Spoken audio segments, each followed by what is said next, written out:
होली का टाइम हो और घर पर गुजिया ना बने, ऐसा करना तो पाप से कम नहीं है। तो इस होली पे आप एक गुजिया की रेसिपी ट्राई कर देखना। आपकी जितनी दिक्कतें हैं गुजिया बनाने में, जैसे कि गुजिया का टूटना, गुजिया खस्ता ना बनना, ये सारी दिक्कतें सॉल्व हो जाएंगी इस वीडियो से। आप इसको एक बार ट्राई कर देखना होली पे, आपको बहुत पसंद। गुजिया बनाने के लिए सबसे पहले तो आटा लगाना पड़ेगा। तो मैं तो यहाँ पर काफी सारी गुजिया बना रहा हूँ, तो इसलिए मैंने यहाँ पर आधा किलो मैदा लिया है। आधे किलो मैदे में आपने 125 ग्राम 1/4 टाइम्स, इसलिए मैंने बोला 125 ग्राम या आधा कप देसी घी आपने डालना है। ध्यान रहे घी जमा हुआ भी नहीं होना चाहिए और एकदम पिघला हुआ भी नहीं होना चाहिए, हल्का सा लिक्विड ही होना चाहिए, बिल्कुल ऐसे। तो आपने आधा कप पूरा भर कर घी डालना है। और जो सबसे इम्पोर्टेंट चीज है जो लोग गुजिया में गलत कर देते हैं वो ये है, घी को मैदे में अच्छे से नहीं मिलाते। तो अब घी को मैदे में अच्छे से मिलाना, आप देख सकते हो कि मैदा तो सिर्फ घी के साथ ही मिलने लग गया है पूरा, बिल्कुल इसको ऐसे मिलाना है। दूसरी बात जो आटे में ध्यान रखनी बहुत जरूरी है वो ये है कि ये जो आटा है इसमें पानी बहुत कम होता है, बहुत ही कम होता है। आप क्वांटिटी देखोगे तो आप खुद ही बोलोगे कि अरे यार तो बहुत ही कम है। पानी मिलाने की भी टेक्निक है, धीरे धीरे करके पानी मिलाना है। पहले आप 1/4 कप डालना, उसको आटे में धीरे धीरे करके मिलाना, ताकि ऐसा ना हो कि आटा नरम लगता है, आटा थोड़ा सख्त होना चाहिए इसका।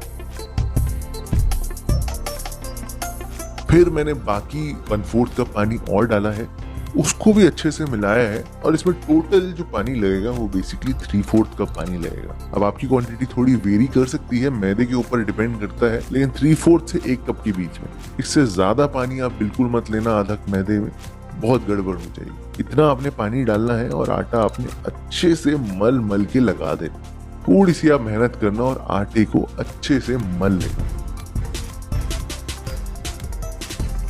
आप देख सकते हो कि आटा बिल्कुल भी इवन नहीं है, ये कहीं से लग ही नहीं रहा कि आटा सही से लगा है। लेकिन अभी हम इसको रेस्ट करने के लिए छोड़ेंगे और रेस्ट करने के बाद आप खुद ही देखना आटे में बहुत फर्क आ जाए। स्टफिंग बनाना तो बहुत आसान है गुजिया की। मैं यहाँ पर सूजी मावा गुजिया बना रहा हूँ। तो सबसे पहले तो मैं यहाँ पर ड्राई फ्रूट्स को भूनने वाला हूँ। जी हाँ, मैंने यहाँ पर कढ़ाई में 2 चम्मच देसी घी लिया है और सबसे पहले बादाम, काजू और पिस्ता पूरे यहाँ पर डाल दी। इनको हम थोड़ा सा भुनेंगे। मैंने इनको काट के नहीं डाला है क्योंकि जो इनका चूरा होता है ना वो इस घी को खराब कर देता है। आप ऐसे ही करना है एक बार कि जो पूरे काजू बादाम है उनको घी में थोड़ी देर के लिए भून लेना, और थोड़ी देर के बाद जैसे ही इनमें हल्का सा कलर आना शुरू हो जाए आप फटाफट से इनको निकाल लेना, क्योंकि इनकी कुकिंग थोड़ी फास्ट होती है, जलने के चांसेस बहुत ज्यादा होते हैं। फटाफट से आप इनको निकाल लेना।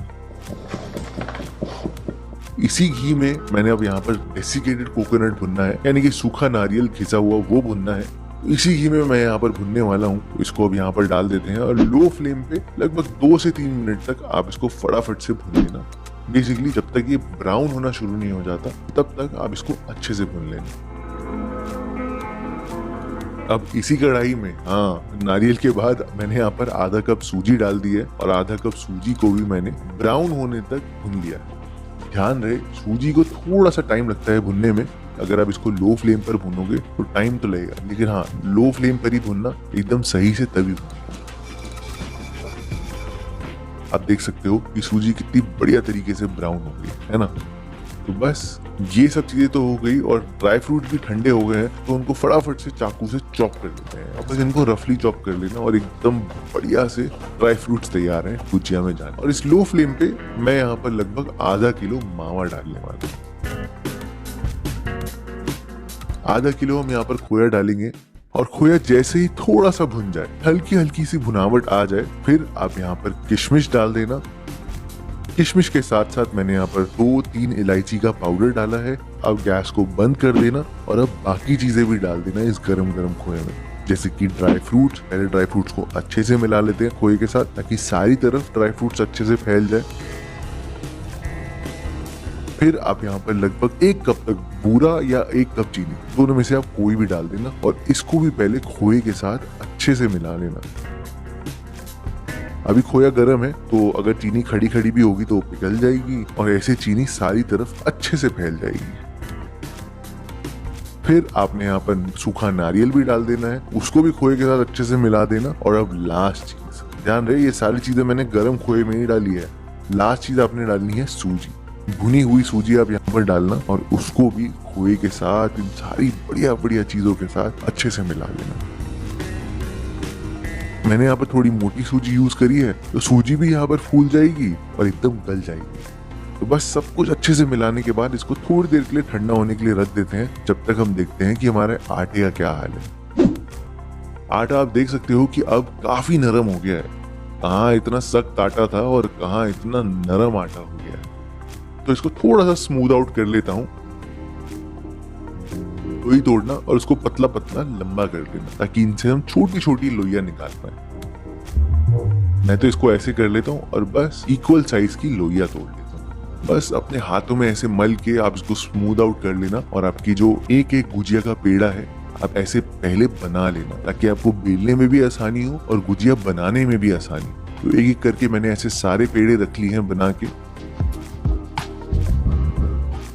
और अब आपको इसको बेलने की भी टेक्निक बता देता हूँ। बहुत सिंपल है, आपको यहाँ पर सूखा आटा या तेल लगाने की कोई जरूरत नहीं है। आप बस बेलन से एक बारी बेलना और फिर इसको उठा के थोड़ा सा घुमा देना, फिर बेलना, फिर उठा के थोड़ा सा घुमा देना, फिर बेलना और फिर उठा के थोड़ा सा घुमा देना। ऐसे ना आपकी सरफेस से आटा चिपकेगा और एकदम इवन सा बनकर आएगा, मतलब एकदम इवनली बेलेगा। तो ऐसे एक करके पहले सारी बेल लेता हूँ ताकि मैं गुजिया बाद में बहुत फास्ट बनाऊँ। और अब गुजिया बनाना तो बहुत आसान है। तो एक गुजिया मेकर मैंने यहाँ पर लिया है, गुजिया मोल्ड। उसमें आपने यहाँ पर जो अपने रोटी बेली थी वो आप रखना और जो कोने हैं आप यहाँ पर कोनों में पानी लगा देना अच्छे से। अब आपने स्टफिंग डालनी है। हाँ, पर ध्यान रहे स्टफिंग आप बहुत ज्यादा बिल्कुल मत डालना। अगर आप बहुत ज्यादा डाल दोगे तो फटने के चांसेस बहुत ज्यादा हो जाते हैं, क्योंकि ये एक पफ पेस्ट्री है, इसमें मोइन है तो थोड़ा सा जो मैदा है वो फूलता है, तो ऐसे गुजिया के फटने के चांसेस बहुत ज्यादा हो जाते हैं। तो बस आप ऐसे गुजिया मोल्ड को पहले क्लोज करना और जितना भी एक्सेस है उसको निकाल देना। और आपको फिर एकदम परफेक्ट गुजिया मिल जाएगी, है ना। बहुत सिंपल। ऐसे ही एक एक करके मैंने सारी गुजिया बना ली है और कोनों में पानी लगाना है और अंदर स्टफिंग भर के इसको क्लोज कर लेना है और जितना एक्सेस हो वो आप उसको निकाल लेना। और ऐसे ही एक एक करके आप यहाँ पर सारी गुजिया बना लेना। अब आते हैं फ्राई करने की बात पे। फ्राई करने में तो आपको ध्यान देना है। अब कई लोग क्या करते हैं, कढ़ाई लेते हैं तो कढ़ाई में तेल डालते हैं, लेकिन बहुत सारी गुजिया एक साथ नहीं तलते, बस 3-4 गुजिया डालते हैं गरम तेल में।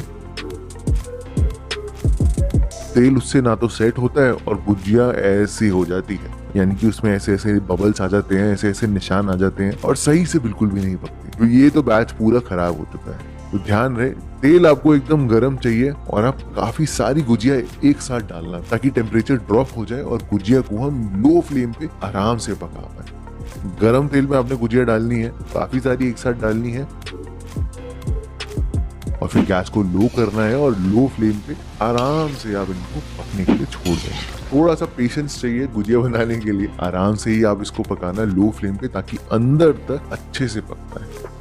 और बस विद इन 5 to 7 या 10 मिनट्स आप कह सकते हो गुजिया बनकर पूरी तैयार हो जाएगी। बस ऐसे ही मैंने दूसरा बैच भी फ्राई कर लिया है और इस दूसरे बैच में तो मैंने और भी जितनी गुजिया बची थी वो भी यहाँ पर डाल दी है, यानी कि एकदम भर कर बनाया है। बीच बीच में आप इसको आराम आराम से हल्का सा स्टर करना, ज्यादा मत करना। अब कई बार ऐसा होता है कि कुछ कुछ गुजिया जो है वो भैया मुड़ना चाहती ही नहीं है, बिल्कुल सीधी होती हैं, वो कहती हैं कि हम तो एक ही तरफ रहेंगे। तो उसको आप अपनी करछी की हेल्प से ऐसे पकड़ कर रख सकते हो ताकि उसकी दोनों साइड अच्छे से पक जाए। अच्छा, इतनी ज्यादा गुजिया डालने का एक बेनिफिट और है कि गुजिया को इवनली पकने का पूरा टाइम मिलता है, यानी कि दोनों साइड वो इवनली पक पाती है ताकि गुजिया अंदर तक अच्छे से पक। और हाँ, अगर बीच में एक गुजिया आपको ऐसे लगता है कि फट रही है, कोई भी एक, तो आप उसको पहले ही निकाल लेना, नहीं तो आपका तेल खराब कर देगी वो पूरा और गुजिया भी खराब कर देगी, क्योंकि जो उसका अंदर की स्टफिंग है वो बाहर निकलकर गुजिया में चिपक जाएगी। कि आप देख सकते हो कि पूरे प्रोसेस में मेरी एक ही गुजिया फटी थी और उसको मैंने निकाल कर पहले ही बाहर रख लिया। आपने फ्राई करना है गोल्डन ब्राउन होने तक, या जब तक ये ऐसे नहीं दिखने लग जाते। और बस आपकी गुजिया बनकर पूरी तैयार। थोड़ी देर इसको ठंडा कर लेना, एकदम गरम गरम मत खाना। जैसे ये ठंडी हो जाएंगी तो ये और खस्ता हो जाएंगी और आपको कुछ कुछ ऐसी गुजिया बनेगी, है ना दोस्तों। बहुत बढ़िया खस्ता गुजिया। इसको होली में बनाना इस बार तो बिल्कुल बनता है, होली पे घर पे जरूर बनाना। आप मिस बिल्कुल मत करना, होली पे घर पे जरूर बनाना।